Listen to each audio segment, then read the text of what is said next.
everybody. Thank you for joining me for Reverent Readings tonight. It is so good to have all of you back. Tonight is the last... No, tonight is not. I am so sorry. I have my days mixed up. Today is Thursday. I keep thinking it's Friday. I'm very sorry about that. There will be another Reverent Readings tomorrow night, so please be sure to come back for that at 9:30. I just want to start off by telling you guys thank you so much for understanding about yesterday. To those of you who follow me on Facebook, I am so sorry about that. Allergies, can't help it, but I figured you guys wouldn't want to see me yesterday. I was sneezing about every 2 seconds, so it was not fun, and I didn't think that would make a very good video for you guys. So we just kind of skipped it. So which brings me to my next thing is that if you haven't liked my Facebook page, please go do that right now. Open the tab up and open the link in another tab so you don't have to go out of here or do it after the video, but please be sure you go do that so that you can stay up to date about things that are going on in case I have to cancel one night, and I post on there reminders so that it'll remind you also to come back every night. So please, there's a link in the description for that. Please go like my Facebook page. Also, please check out my blog. There's a link in the description for that. And there's a link for a free 30-day trial of Amazon Prime, so please check that out as well. Anyways, I just want to thank you guys for coming back tonight, and any of you who have not been here before, welcome. It is so good to have you here.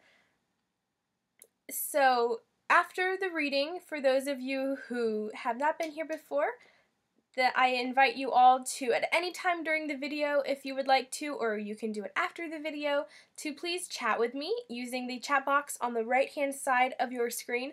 I would really love to know any thoughts that you guys have on tonight's devotional, anything you'd like to share, any personal experiences that you'd just like to throw out there, or encouragement, or just any tidbit that, you know, might enhance tonight's reading.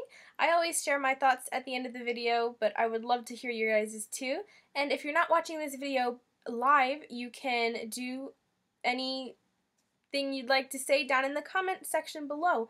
So do that, and please check out my other Reverent Readings also. Tonight is the 27th episode, so there's 26 other episodes that you potentially have not seen, so please go check those out. And be sure to subscribe to my channel so that you don't miss when I post other videos as well. So I think we're going to go ahead and get started for tonight. And for those of you who perhaps I haven't said it before, or you're new tonight, the devotional book that I read from is called Horse Tales from Heaven, and it's by Rebecca Ondov. And Rebecca works in Montana. She helps out on guided pack trips or on hunting trips. She worked for a sort of a dude ranch, so she was out in the wilderness for months straight without going into civilization at all, so she's had some very interesting experiences, and all of them have something to do about her faith and any encouragement that you could use. She talks about here, it covers many different topics. I love this book. I think we're about halfway through it, so that's how many you have missed if you have not seen every episode. So please go check those other episodes out because they are just great. So tonight's devotional is called Frozen Long Johns, and the Bible verse for it says, "Yet they did not listen or pay attention. They were stiff-necked and would not listen." Jeremiah 17:23. Only a few stars twinkled in the black sky. My boots crunched through the snow as I trudged to my white canvas wall tent. The wire handle of a Coleman gas lantern looped over my arm. The lantern hissed and cast a golden glow across the landscape in Cooney Creek Camp. I growled as I pushed the tent flap aside and stopped low to duck inside. "This thing is the size of an overgrown outhouse," I muttered. I hung the lantern just inside the door on the hook that was in the ridgepole. The door on the itty-bitty wood stove creaked as I opened it and laid kindling. I was only able to squeeze one small split log on top. Peeling off my gloves, I poured diesel fuel on the kindling and lit a match. The flames licked at the wood, and I closed the stove door. Why am I even lighting a fire? The tent was so small only a miniature stove would fit in it, and the stove was so small it could only hold enough wood to burn for an hour. I plunked down on my cot. Even though it was against the wall, my knees were only 2 feet from the stove. Because I was the camp cook, boxes of canned goods were stacked floor to ceiling along the opposite wall, leaving a skinny aisle between the boxes and my cot. Last year's tent had been large enough for me to build shelves to stack my clothes and put on some personal items. But this tent only had room for me to squeeze my duffel in the corner. Why is everything I want out of that duffel bag always at the bottom? I groused. I'm sick of digging through it. The fire crackled and popped. Heat rolled off the stove. Stretching out my hands, I warmed them until I heard the log settle. Standing up to add another small log, I whacked my head on the lantern. Ouch! I rubbed my head. I can't wait to let the boss have it with both barrels when he rides in tomorrow. He knew I was going to live in this tent from September until November. What was wrong with last year's tent? Boiling, I mulled over confronting Jack tomorrow.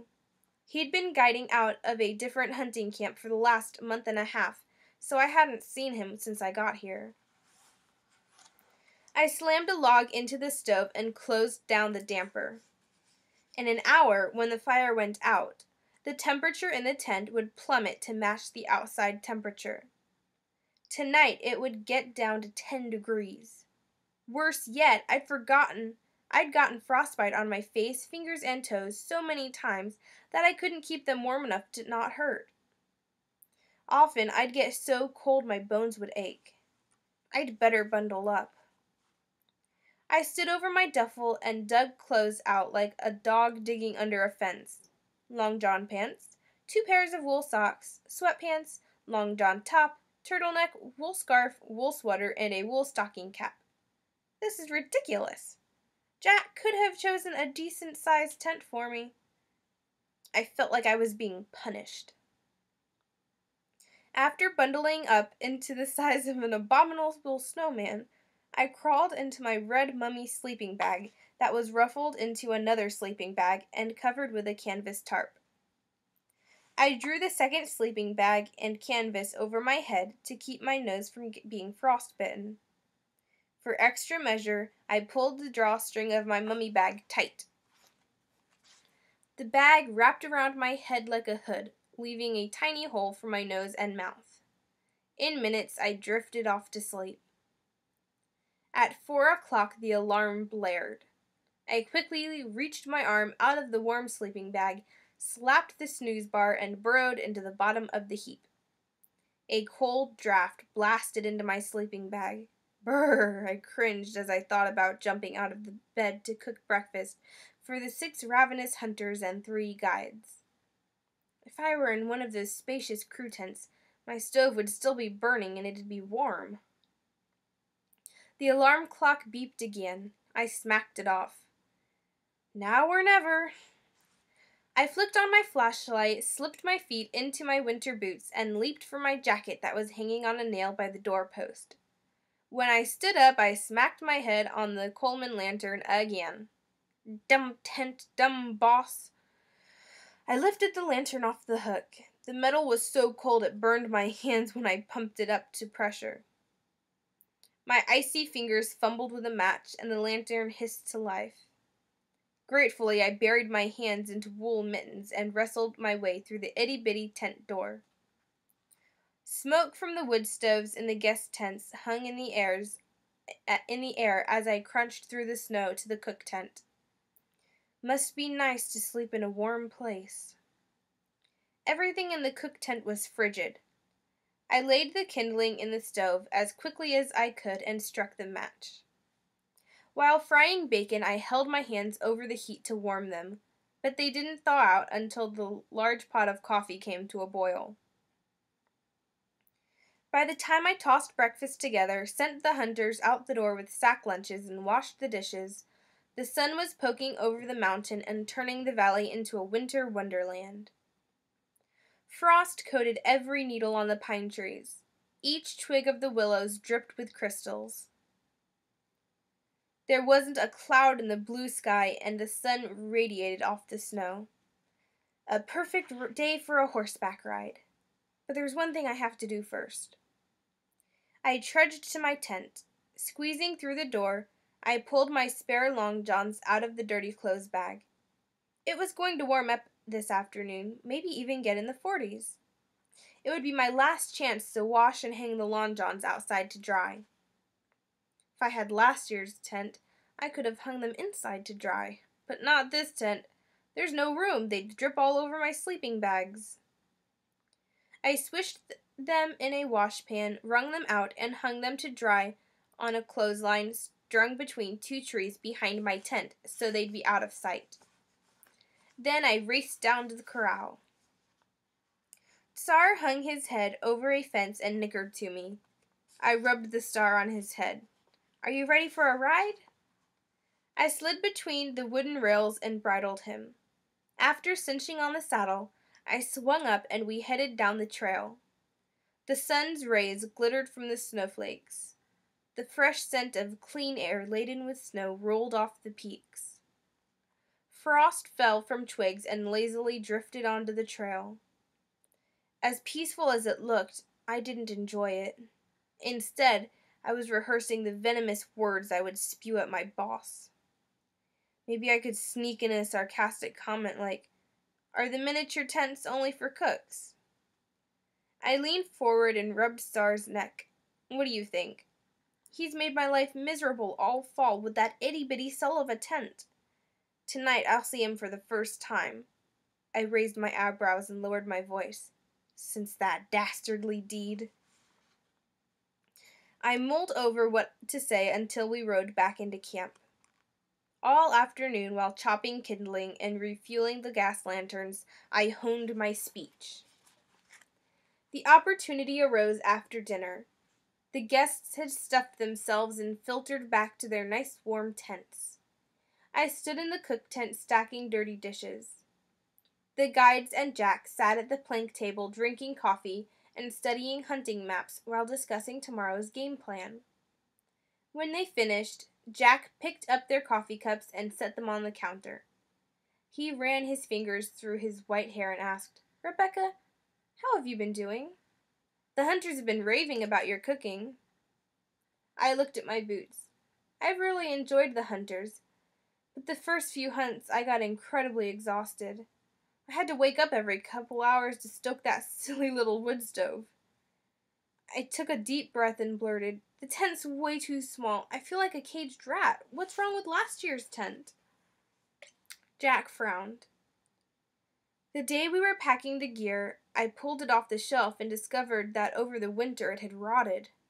Jack smoothed his mustache. This was the only other tent we had. My face flushed. Quickly I gathered a stack of plates and set them in the sink. They rattled and glugged into the soapy dishwater. After in record time, I winter jacket and walked through the cook tent, turning off all but one of the lanterns. The lantern I held hissed as I stepped out of the tent into the black night. The air was so cold it sucked the breath out of me. And my tent is this cold. Snow squeaked with each footstep. From the way it sounded, the temperature had dipped below zero already. Untying my tent door flap, I remembered my long johns. I walked behind the tent. The glow of the lantern illuminated a sheet of ice on the clothesline. My jaw dropped. They were frozen! Spread eagle. I tried pinching the clothespins open, but they were frozen solid. "If I had a decent tent, I wouldn't be out here freezing trying to get this off that line," I murmured. I tried using both hands to pinch the clothespins open, but it was like they were superglued. Setting the lantern in the snow, I grabbed the long johns by the ankles and jerked. Whop! They came loose from the clothesline and fell like a chunk of lead into the snow. Steam rose from my breath as I picked up the lantern with my left hand. Reaching down with my right, I picked up the board-like long johns. Carrying them by the top, I walked to the front of the tent and pushed that itty-bitty tent flap open a crack. Waves of heat rolled off the lantern. Holding it so that I wouldn't burn a hole in the tent, I held the long johns in my right hand and tried to manipulate them through the door. But the outstretched legs were wider than the tent flap. I tried using my knee to poke the legs through that small hole. I got one leg in. The other leg caught on the tent frame. This is ridiculous. I backed out of the tent and turned the long johns sideways, carrying them like a suitcase. This time, one leg hung up on my duffel bag, and I tripped. I hope nobody's watching me dance with frozen underwear. Suddenly, I broke out laughing. I'm dancing with long johns because they're stiff. They're not flexible at all. Not flexible. Something reverberated in my mind. The long johns were exactly like my frozen attitude about this tent. My attitude was making my life miserable, not Jack choosing this tent.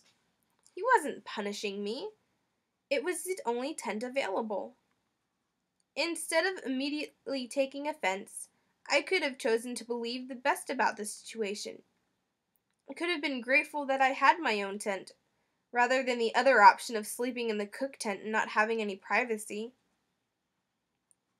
After slowly and finally squeezing the long johns through the door, I giggled. I bet I'm the only girl who danced with a pair of long johns tonight. Stuffing small chunks of wood into my itty-bitty wood stove, I made a plan. On extremely cold nights, I'm going to set the alarm every hour.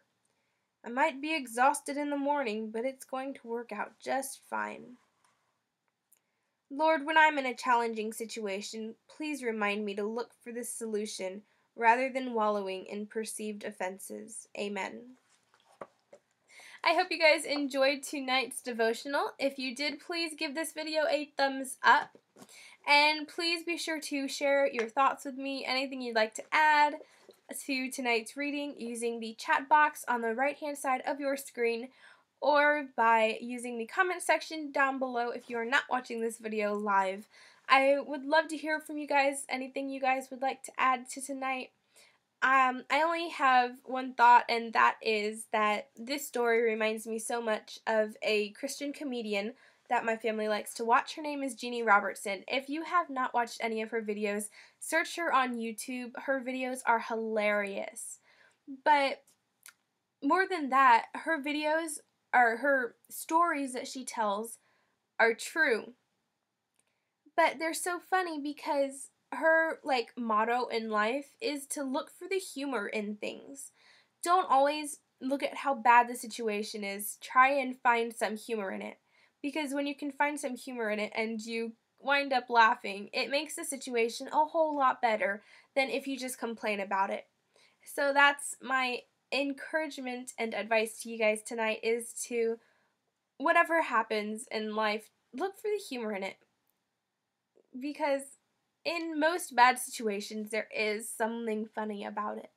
So try and figure out what that is and end up laughing at it, and your situation won't look so bad. Or you could do what Pollyanna does, and in any situation, she looks for anything that can be happy about that situation, and she dwells on that instead of dwelling on the negative. So I hope that helps you guys. Again, if you have anything you'd like to share, please do so right now using the chat box on the right-hand side of your screen. And if that is it, guys, I'm going to say goodnight. Please like me on Facebook to stay updated. Please subscribe to my channel. Give this video a thumbs up. Please share with your friends. Invite all your friends to watch every weeknight at 9:30. Tomorrow will be the last episode of this week, so be sure you come back tomorrow. And one last thing, please check out Amazon Prime. Get a free 30-day trial by clicking the link in the description below. And when you sign up for a free 30-day trial of Amazon Prime through that link, you are supporting this channel and this series. So please go check it out. I think that's about it, guys. I hope you all have a wonderful night, a wonderful day tomorrow, and hopefully I will see all of you back with some of your friends tomorrow night at 9:30. So until then, good night, everybody.